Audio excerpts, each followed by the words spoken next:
ఈ వెహికల్ వచ్చేసి Suzuki Avenis మా డైలీ కస్టమర్ తమ్ముడిదే.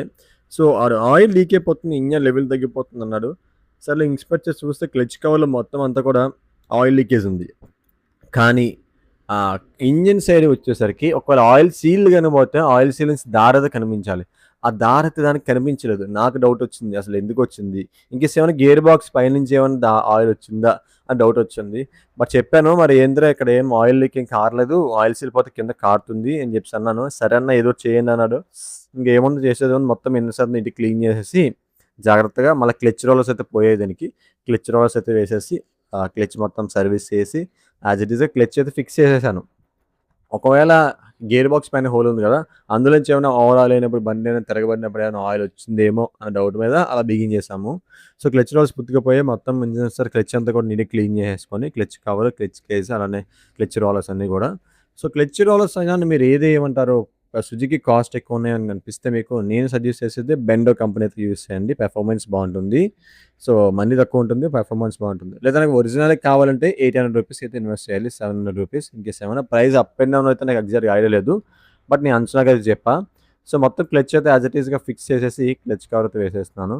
సో, అట్లనే ఈ ఒక్క కంప్లెయింట్ కాదు ఈ కస్టమర్ చెప్పింది. దీనికి సీట్ లాక్ అయితే పట్టలేదు. And that two engine oil చూసారు కదా! ఎంత బ్లాక్ అయింది. And that two oil level అయితే తగ్గింది.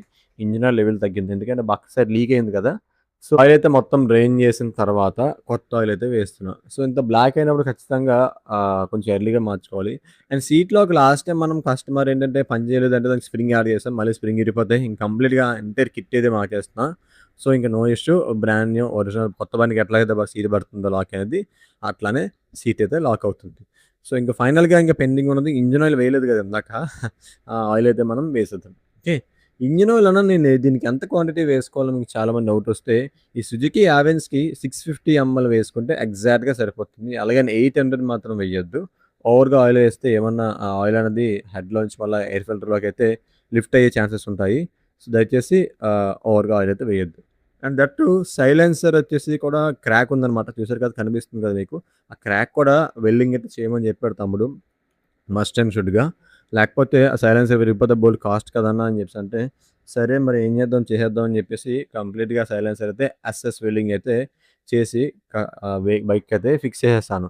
ఎస్ఎస్ వెల్డింగ్ ఎ బావుంటుందంటే చాలా బావుంటుందండి. వన్స్ ఎస్ఎస్ వెల్డింగ్ పడితే అది విరిగే చాయిస్ అన్నది 100% ఉండదు. ఆ పక్కనే విరగాలి తప్ప అది మాత్రం విరగదు. మన ఇన్‌స్టాగ్రామ్ గాని ఫాలో చేయకపోతే ఫాలో కొట్టేయండి.